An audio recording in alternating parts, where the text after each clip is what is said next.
According to FBI statistics, there were over 16,000 homicides in the United States in the year 2019, the most recent year for which we have data as of this date. 1,912 of those were committed by persons 19 years of age or younger. Only 179 of those were committed by females. That's roughly 1% of murders in America committed by young females in a typical year. Following are the stories of Eliza Wozny, Rachel Wade, and two young girls from our nation's capital whose identities have not been made public as they were tried in juvenile court for their crime. The four of them are girls who in recent years, at a young age, tragically ended lives and drastically altered many more, including their own. On May 30th, 2017, Eliza Wozny was 16 years old. She was living with her mother, and she was a student at Taft High School in the Windy City. She apparently was also a bit of an aspiring actress. These images are from her page on a child casting website. At 1:25 that morning, an Uber driver picked her up and drove her to a train station in Des Plaines, Illinois, a suburb of Chicago just a few miles northwest of the city. At 2:18, she requested another Uber. From the train station, she rode to this Walmart near Lincolnwood, Illinois, at 3606 Touhy Avenue.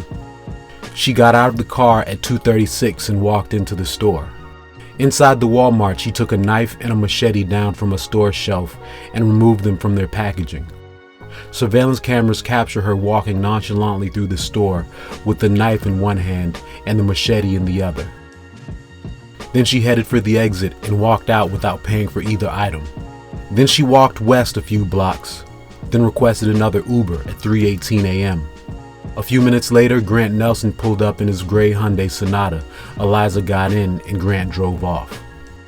Shortly after the trip began, and as Nelson pulled near the intersection of Touhy and Lincoln Avenues, Eliza proceeded to stab and hack at the man from the back seat with her newly stolen weapons. She'd been in the car for less than 3 minutes when she began her assault. Nelson managed to escape the car, bleeding profusely, and ran to a nearby apartment complex. The victim runs to the lobby door and is heard banging and screaming, "Help me, help me, I'm going to die." Prosecutors say Wasni jumped into Nelson's car and tried to take off, but hit the median. She then bails out, leaving Nelson's blood-stained car running in the middle of Lincoln Avenue. Police arrive a short time later and found her hiding about a block away behind an office building, dressed only in her bra and leggings.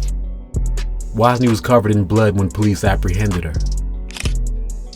Officers followed a trail of blood and found Nelson on a lawn suffering from several deep gashes to his arms, side, head, and chest. He was able to describe his assailant to the cops and told a paramedic that the girl had come at him with a machete. Grant Nelson was transported to St. Francis Hospital in Evanston, where he died as a result of his wounds.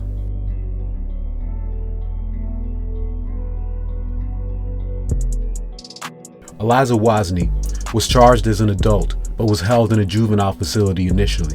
But she apparently was an absolute menace during her entire time there. She collected more than 450 rules infractions, ranging in severity from unauthorized movements to attacks on guards and other prisoners. She apparently told another detainee that she wanted to go on a quote-unquote killing spree and spoke of how body parts could be disposed of. She wrote the word "die" on a wall in the facility in her own blood. At a hearing in December of 2018, the week before she was to turn 18, a judge decided that she would be transferred to adult jail on her birthday. On August 24th, 2020, Eliza Wozny pleaded guilty to first-degree murder, and a Cook County judge sentenced her to 27 years in state prison. No motive for the murder has ever been revealed. Unlike Eliza Wozny, two girls in Washington, D.C. were charged as juveniles in March of 2021 for the killing they committed. Like Wasni, they admitted to their crimes and pled guilty, but received much lighter sentences. The girls were 13 and 15 years old when, on March 23rd, they requested a ride from an Uber driver. As 66-year-old Muhammad Anwar drove the girls, the 15-year-old sat armed with a taser. Anwar had only driven the girls a few blocks when they tried to steal the car from him not far from the Washington Nationals baseball park. One of them zapped the man with the taser. By now, several bystanders were witnessing the incident, at least one of which had began filming. The 15-year-old was behind the wheel. The 13-year-old, sitting in the passenger seat, shifted the car into drive and told her friend to go. The 15-year-old punched the gas as Anwar held on to the driver's side door. He continued hanging on to the outside of the car as it took off at a high rate of speed. No,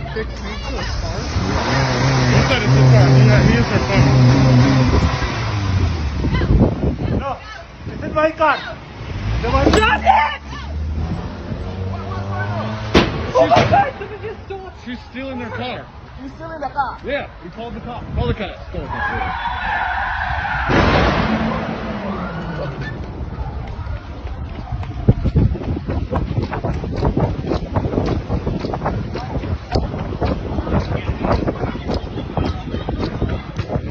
It's been called. It's been called. It's been called. It's been called. They stole the car. These girls stole the car. Hey, come out. Hey, they stole the car. They stole the car. These girls. Who else? That's it. That's it. That's it. That's it. Everybody's out. Everybody step back from the car. I'm going to need everybody to step back from the car. No. I need you to step back from the car. Everybody, I need you to step back from the scene. I saw what happened. Oh, no. I need everybody to step back. There's gas leaking. Yeah, hey, back up. I seen it down there. By the time the car had rolled onto its side, Muhammad Anwar was thrown and suffered severe injuries. He lay on the sidewalk here, unconscious. I've blurred his image. He was taken to a local hospital where he was pronounced dead. Both girls were charged with second-degree murder and armed carjacking. On June 4th, the 15-year-old girl was sentenced to the maximum penalty allowable under Washington, D.C. law. She will be released from a juvenile facility when she turns 21 years old. She spoke at her sentencing and apologized to Anwar's family, saying that what she had done was not intentional and she never thought that things would have gone the way they did. 1 month later, the younger girl, who had turned 14 by then, learned her fate. Her attorney had asked that the girl be incarcerated only until she was 18, or for 4 years. The teen said that she never meant to kill Anwar and promised that she would change. Then the judge handed down the maximum sentence: detention in a juvenile facility until she turns 21 years of age.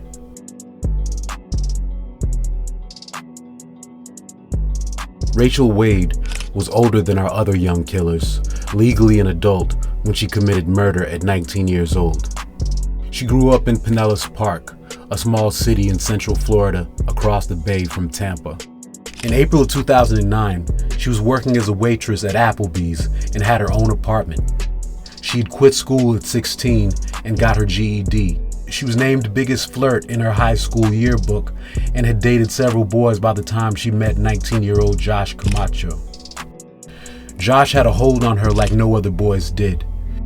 She'd been exchanging profane insults and wicked threats with multiple girls the young Casanova was seeing on the side. At least 3 girls had been at war with one another over this dude's affection. He strung the 3 girls along from the fall of 2008 up until the fateful night of April 15th, 2009. It was during that period that he got one of them pregnant, a girl named Erin Slothour. While Erin was pregnant, he met 18-year-old Sarah Ludeman. Sarah was a straight-A student with an 11 p.m. curfew. She hadn't really dated anyone before she met Josh and apparently was a virgin at the time. Sarah and Rachel found out about one another. They hated each other passionately. They sent each other texts, voicemails, and messages on social media expressing that hatred and threatening bloody violence. This is a portion of a voicemail that Rachel sent to Sarah in August of 2008. Honestly, what do you have that's going for you that Josh wants you over me for? You're with me. You're with the wrong person. With me, Sarah. You and Aaron both are dumb, psychotic little bitches, and I'm telling you now, I'm going to show you psycho. Seriously, I told you to watch your back and not to chill with him. Now your ass is mine, and I'm guaranteeing you I'm gonna murder you. I'm letting you know that now, because you know what? Josh might have played me, but bitch, I'm gonna play your ass out too. Watch. On April 14th, 2009, Rachel drove over to Josh's house, where he and Sarah were inside playing video games. She texted Josh from outside at about 11 p.m. They texted back and forth for a bit, Rachel expressing jealousy, Josh telling Rachel to leave. Eventually, she did leave. A little after midnight, she was at an acquaintance's house. Sarah got word of where Rachel was and drove over there along with a couple of friends. Sarah pulled up at the house and saw Rachel outside talking to a couple of her friends. Soon the two went after one another as witnesses watched. Sarah was 5 inches taller and 45 pounds heavier than tiny Rachel. Sarah landed a few solid punches, but she wasn't aware that Rachel was armed with a sharp steak knife. As they struggled in the middle of the street, Rachel stabbed Sarah in the shoulder and in the chest, piercing her heart. As she lay bleeding in the street, Sarah managed to get out her cell phone, and she called Josh Camacho.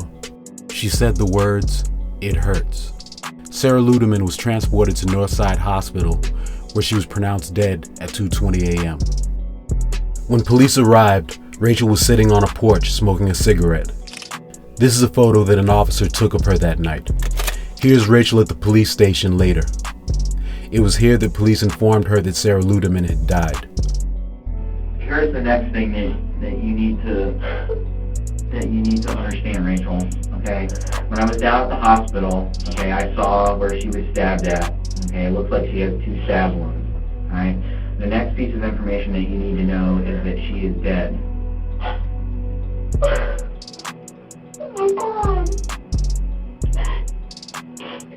she died as a result of these stab wounds that she had. At her July 2010 trial, Rachel claimed that she had stabbed Sarah in self-defense and that she hadn't meant to kill the girl. On July 24th, she was convicted of second-degree murder. She was sentenced to 27 years in state prison in September of 2010. That is the end of this video. Thank all you guys for watching. What you are looking at right now is a dude named Matthew Borges. He's involved in a pretty gruesome story that I'm working on right now. That's going to be my next video. I plan on having that out in the next few days, so please be on the lookout for that. And again, thank all you guys for watching. All of you who are still here watching the video at the end, I especially appreciate you. Also, all of you who have sent me encouraging words, I really appreciate that. You guys make it easier to do this work.